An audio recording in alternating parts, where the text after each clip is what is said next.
Hello दोस्तों, कैसे हो आप सब। मैं नितिन साहू। आज हम सब जानेंगे भारतीय कृषि के बारे में, जो अक्सर एग्रीकल्चर कंपटीशन एग्जाम में पूछी जाती है। आज जीके के बारे में बात करेंगे जो एग्रीकल्चर से संबंधित है। जो क्वेश्चन रहेंगे हमारे ऑब्जेक्टिव टाइप रहेंगे और उन्हें डिटेल से समझेंगे। और जो एक क्वेश्चन अक्सर ICAR, PAT, BHU और एग्रीकल्चर यूनिवर्सिटी में जो एंट्रेंस एग्जाम होते हैं, जो अक्सर उनमें पूछे जाते हैं। तो आइए दोस्तों जानते हैं उन एग्रीकल्चर ऑब्जेक्टिव क्वेश्चन के बारे में जो भारतीय कृषि से संबंधित हैं और ऑल कॉम्पिटिशन एग्जाम में पूछे जाते हैं। दोस्तों यहाँ पे पहला क्वेश्चन है, भारत में कृषि को दुष्प्रभावित करने वाला मौसम का सबसे महत्वपूर्ण कारक कौन सा है। तो भारत में जो कृषि को सबसे ज़्यादा प्रभावित करता है या नुकसान पहुँचाता है वह कारक है वृष्टि। यह कृषि को नुकसान भी पहुँचाता है यानी प्रभावित करता है। वर्षा नहीं होगी तो कोई फसल भी नहीं होगी, और अधिक वर्षा बाढ़ जाएगी तो यह उसको पूरी चौपट कर देगा। तो कृषि को सबसे दुष्प्रभावित करने वाला कारक है वृष्टि। सब पानी ही जीवन है, ये तो सुना होगा आपने। तो यही वृष्टि भारतीय कृषि को सबसे ज़्यादा दुष्प्रभावित करने वाला कारक है। कहीं पे आपने देखो भारत में जो वर्षा होती है अनिश्चितकालीन होती है, कभी भी हो जाती है, कभी होती है समय पे, कभी समय पे नहीं होती है। इसलिए अब सबसे ज़्यादा प्रभावित करता है भारतीय कृषि को। नेक्स्ट क्वेश्चन है, नकदी फसल है। तो नकदी फसल में क्या क्या आता है, गन्ना, कपास, जूट। नकदी फसल वह होती है जिसमें अधिकांश जो भाग जो रहता है उसको बेच दिया जाता है। तो गन्ना, कपास, जूट को किसान लोगों क्या करते हैं, बेच देते हैं, और उनको बेचने से 50% आय की प्राप्ति होती है फार्म की। आने जो भी खेत है इनको बेचने से जो किसान की जो वार्षिक आय होती है, इनको बेचने से उसकी 50% से अधिक वार्षिक आय प्राप्त होती है, वहाँ नकदी फसल कहलाती है। अपने इस क्वेश्चन है, निम्नलिखित में से कौन सी भारत में रबी की फसल नहीं है। तो जूट और जो कपास होती है ये खरीफ की फसल होती है, ये रबी की फसल नहीं होती है। इसके साथ अन्य फसल है जो खरीफ में बोई जाती है, जैसे सोयाबीन और मक्का। तो वैसे बरस भर उगाया जाता है, मगर भारत में यह अधिकतर खरीफ में उगाया जाता है। इसके साथ तंबाकू और मूंगफली भी खरीफ में उगाई जाती है। नेक्स्ट क्वेश्चन है, भारत का सबसे बड़ा चावल उत्पादक राज्य है। तो भारत में सबसे अधिक जो चावल होता है वो हाँ होता है पश्चिम बंगाल में। मगर क्या होता है, जो चावल का कटोरा कहा जाता है वो कृष्णा गोदावरी डेल्टा को कहा जाता है, जो पड़ता है छत्तीसगढ़ पर। नेक्स्ट क्वेश्चन है, भारत की प्रमुख खाद्य फसल है। तो जो भारत की प्रमुख खाद्य फसल है वह है चावल। अधिकतर आपने देखा होगा गेहूं की अपन रोटी खाते हैं, मगर यह अपनी खाद्य फसल नहीं है। चावल सबसे ज़्यादा अपने देश में होता है, और इसका जो क्षेत्रफल है वो भी सबसे ज़्यादा है। भारत में सबसे ज़्यादा क्षेत्रफल पर जो खाद्यान्न उगाया जाता है वो चावल की उगाया जाता है, और चावल भारत की प्रमुख खाद्य फसल है। जब बहुत IMP क्वेश्चन है कृषि के लिए। दोस्तों नेक्स्ट क्वेश्चन है, भारत में गेहूं के प्रथम 3 उत्पादक राज्य कौन से हैं। तो भारत में गेहूं के 3 प्रमुख उत्पादक राज्य यूपी, MP, पंजाब।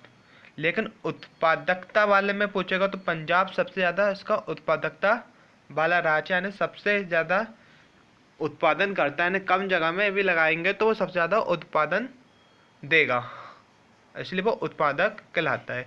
तो उत्पादक में सबसे बड़ा तो पहले यूपी आता है, वो सबसे अधिक मात्रा में उत्पादन करता है, तो उसका क्षेत्रफल भी ज़्यादा है वहाँ पे गेहूं के मामले में। मगर जो पंजाब है वो कम क्षेत्र में गेहूं का ज़्यादा उत्पादक कर देता है, तो इसलिए वो उत्पादकता में प्रथम है। दूसरा, भारत का सर्वाधिक खाद्यान्न उत्पादक राज्य है। तो भारत को सर्वाधिक खाद्यान्न उत्पादन यानी खाद्यान्न को उत्पादन करने वाला राज्य है वह है यूपी। जो है चावल सबसे ज़्यादा पश्चिम बंगाल में होता है, लेकिन खाद्यान्न के मामले में जो सर्वाधिक उत्पादकता करने वाला है यूपी, और यूपी में सबसे ज़्यादा क्या होता है, गेहूं होता है। निम्नलिखित में से किस फसल की खेती भारत में सर्वाधिक क्षेत्र में होती है। तो भारत में जो सर्वाधिक क्षेत्र में किस फसल की खेती होती है, धान। जो खाद्यान्न है, तो खाद्यान्न भारत की प्रमुख खाद्य फसल भी धान है। और भारत में किस फसल की खेती भारत में सर्वाधिक क्षेत्रफल में होती है, तो वो है धान। नेक्स्ट, उस खाद्य फसल का नाम बताएं जो भारत में सर्वाधिक उपज देती है। तो उस खाद्य फसल का नाम भी चावल है जो भारत में सर्वाधिक उपज देती है। अब चलते हैं दोस्तों हरित क्रांति की ओर। यह एक क्रांति थी जो 1967-68 में चला गई। किस कारण, भारत में जो खाद्यान्न की आत्मनिर्भरता है, वह हम अपने देश वाले को दूसरे देश से खाद्यान्न को लाना पड़ता था। हम अपने देश के लिए खाद्यान्न उत्पादन नहीं कर पाते थे। इसलिए भारत में इस हरित क्रांति की शुरुआत 1965-1966 से हो गई थी, जो 1967 में यह क्रांति चालू कर दी गई, यानी चला दी गई। तो जानते हैं इस क्रांति के बारे में। इस क्रांति में विशेषकर धान तथा गेहूं की बोनी एवं अधिक उपज देने वाली जातियों के विकास पर जोर दिया गया। जो विदेशों पर इन जातियों से अधिक उत्पादन होता था और भारत में देसी जातियों से यहाँ पर कम उत्पादन होता था, जो अपने देश के लिए आत्मनिर्भर नहीं हो पाते थे, अपने दूसरे देश से बुलाना पड़ता था, इतना कम अपने यहाँ पे अनाज होता था। जब हरित क्रांति अपने देश में आई, कुछ समय के बाद अपने देश में इतना खाद्यान्न उत्पादन होने लगा कि अपन अपने देश में आत्मनिर्भरता तो अपन ने पा लिए, साथ में अपन दूसरे देशों को भी खाद्यान्न निर्यात करने लगे, यानी कि उसको भेजने लगे। इन जातियों में सुनारा 63, सुनारा 64, लड़मा रोजो, छोटी लड़मा आदि जातियाँ थी। इन जातियों को हमारे देसी जातियों के साथ संकरण कराया गया और कुछ बोनी जातियाँ जैसे सरवती, सोनारा, सोनालिका, कल्याण सोना, सफेद लड़मा, मुक्ता आदि को विकसित किया गया। दोस्तों, इस क्रांति से कुछ महत्वपूर्ण क्वेश्चन जो अधिकतर एग्जामों में पूछे जाते हैं वो इस प्रकार है। भारत में हरित क्रांति किस मामले में सर्वाधिक सफल रही? तो भारत में जो हरित क्रांति गेहूं और चावल के मामले में सर्वाधिक सफल रही। नेक्स्ट, हरित क्रांति के फलस्वरूप देश में कुछ खाद्यान्न में निम्नलिखित में से किसका अंश कम हो गया? जब अपने देश में हरित क्रांति आई तो अपने देश में दलहन व मोटा अनाज का उत्पादन कम होने लगा, क्योंकि इससे खाद्यान्न जो उत्पादन था बहुत अधिक उपज देता था, तो सब किसान लोग को इनको लगाने लगे, और दलहन जो अनाज मोटा अनाज है वो कम उत्पादन देता था, तो इनको किसी ने ध्यान नहीं दिया और दलहन व मोटा अनाज अपने देश में कम हो गया, जिसके कारण अपन को दलहन जो दालें वाले फसल रहते हैं दूसरे देश से बुलवाना पड़ता है, अभी भी बुलवाना पड़ता है। जो अपना जो देश है वो दलहन का सबसे ज़्यादा उत्पादन करता है, तो सबसे बड़ा उपभोक्ता भी है, और सबसे ज़्यादा जो दलहन होता है पूरे विश्व में वो भारत में होता है, पर यहाँ पे जनसंख्या ज़्यादा होने के कारण अपन को दूसरे देश से फिर भी बुलवाना पड़ता है, और इसका उत्पादन भी अपने देश में पहले की तुलना में कम हो गया है जब से हरित क्रांति अपने देश में आई है। और नेक्स्ट, हरित क्रांति का अर्थ क्या है? तो हरित क्रांति का अर्थ मुझे कृषि की आधुनिक विधियों का प्रयोग कर प्रति एकड़ फसल की उपज बढ़ाना। दोस्तों, नेक्स्ट क्वेश्चन, भारत में हरित क्रांति के जनक कौन है? तो भारत में हरित क्रांति के जनक है वो डॉक्टर एम.एस. स्वामीनाथन, और बीच में जो हरित क्रांति के जनक है वो नॉर्मन अर्नेस्ट बोरलॉग है। दोस्तों, नेक्स्ट क्वेश्चन अपना, हरित क्रांति के जैसे अपने देश में कई क्रांतियाँ चलाई गई है कई चीज़ के उत्पादन के लिए, यह भी अक्सर एग्जामों में पूछा जाता है, तो अपन उसको जानते हैं। तो हरित क्रांति खाद्यान्न के उत्पादन के लिए चलाई गई थी। सफ़ेद क्रांति दूध के उत्पादन के लिए चलाई गई थी, अपने देश में दूध की कमी होने लगी थी इसलिए। और जब सफ़ेद क्रांति अपने देश में चलाई गई तो अपना देश दूध उत्पादन में आत्मनिर्भर होने के साथ साथ विश्व में सबसे ज़्यादा दूध उत्पादन करने लगा। और विश्व में सबसे ज़्यादा दूध उत्पादन होता है कहाँ पे होता है? भारत में होता है।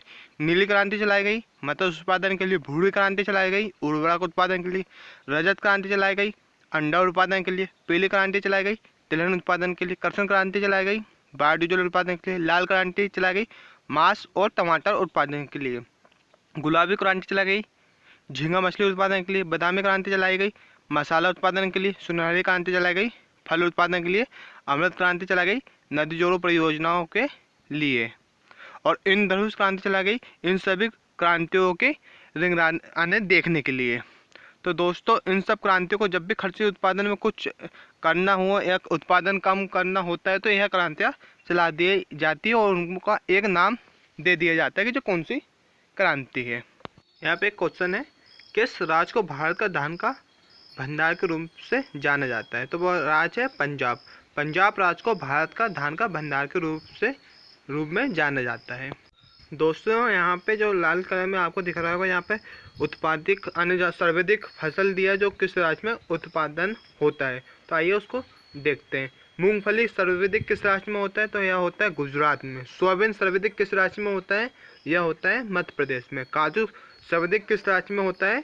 काजू सर्वाधिक महाराष्ट्र में होता है। यह पहले केरल में होता था, काजू सर्वाधिक कहाँ पे होने लगा है? महाराष्ट्र में। दालें सर्वाधिक कहाँ पे होती है? तो दालें सर्वाधिक एमपी में होती है और तिलहन भी सर्वाधिक एमपी में होता है। केसर सर्वाधिक कहाँ पे होता है? जम्मू कश्मीर में। रेशम सर्वाधिक कहाँ पे होता है? कर्नाटक में। जूट सर्वाधिक कहाँ पे होता है? पश्चिम बंगाल में।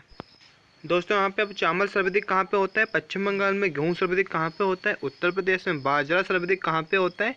राजस्थान में। मक्का सर्वाधिक कहाँ पे होता है? आंध्र प्रदेश में। चना सबसे ज़्यादा कहाँ पे होता है?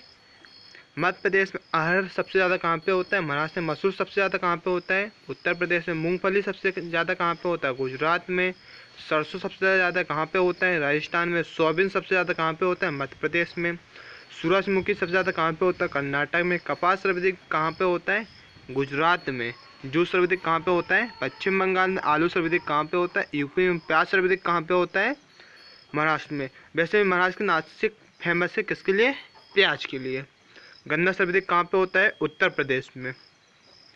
उत्तर प्रदेश में सर्वाधिक क्या होता है? गन्ना। और जहाँ पे इनके साथ साथ इनके दूसरे और तीसरे स्थान भी दिए, वो अधिकतर ये तीनों परीक्षा में पूछे जाते हैं। मैंने तो पहला बस बता दिया हूँ, आप परीक्षा की दृष्टि से तो तीनों याद कर लेना। अधिकतर क्या होता है? पहला, दूसरा और तीसरा ही पूछा जाता है।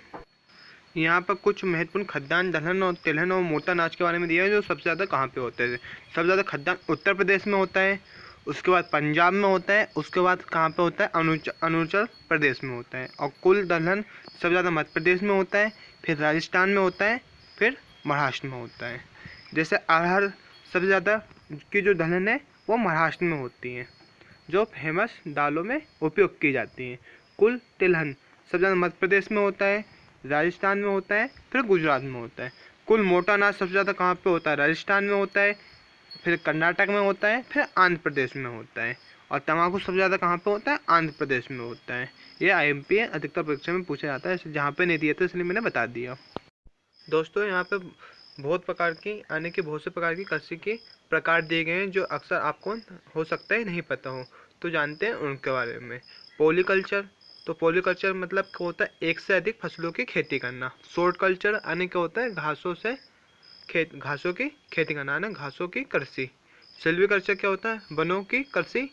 और अर्बोरिकल्चर यानी क्या होता है? वृक्षों की कृषि। हाइड्रोकल्चर यानी क्या होता है? जल की कृषि।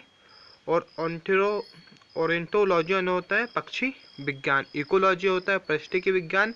और ग्रीन रेवोल्यूशन तो आपको पता ही होगा, उर्वरकों से संबंधित है। ये अधिकतर परीक्षा में पूछ लिए जाते हैं, और अधिकतर इनके बारे में, इनमें से एक दो के बारे में आपको हो सकता है आपको नहीं पता हो। मेरे को भी नहीं पता था, इसलिए मैंने इनको कोई बुक से लिख लिया था कि जो मेरे को नहीं पता थे, और जो आईएमपी होते हैं, एक दो बार एग्जाम में भी ये आ चुके हैं। दोस्तों ने उससे सेरीकल्चर आने होता है, रेशम कीट पालन। एपी कल्चर आने होता है, मधुमक्खी पालन। इसके एक तरीके एपी क्या पियेंगे? एपी सेहत। एपी कल्चर आने क्या होता है? मधुमक्खी पालन। पीसी कल्चर आने क्या होता है? मत्स्य पालन। फ्लोरिकल्चर आने क्या होता है? फूलों का उत्पादन। बीटी कल्चर आने क्या होता है? अंगूर की खेती। बर्मी कल्चर आने क्या होता है? केचुआ पालन। पोमो कल्चर आने क्या होता है? फलों का उत्पादन। ओलोरिकल्चर आने क्या होता है? सब्जियों का उत्पादन। हॉर्टिकल्चर आने क्या होता है? बागवानी। एरोपोनिक आने हवा में पौधों को उगाना। और हाइपोपोनिक्स आने क्या होता है? जल में पौधों को उगाना। आने मर्दा रहित कृषि, सिर्फ पानी में खेती करते हैं। इसे भी अपन एक वीडियो में अच्छे से समझेंगे। आने के आपके ज़माने में क्या होगा आगे चल के, जो भूमि है, भूमि कम हो जाएगी, और एक समय ऐसा आएगा कि सिर्फ पानी में खेती की जाएगी। तो दोस्तों पुलिस, कभी आपने वीडियो पूरा देखने के लिए बहुत बहुत धन्यवाद। कभी वीडियो पसंद आई और आपको एग्रीकल्चर या आप पीएटी या अदर कोई एग्रीकल्चर एग्जाम की तैयारी कर रहे हो, तो पुलिस में मेरा चैनल को सब्सक्राइब कीजिए, ताकि आगे के जो भी मैं वीडियो अपलोड करूँ तो वो आप तक पहुँच सके। धन्यवाद।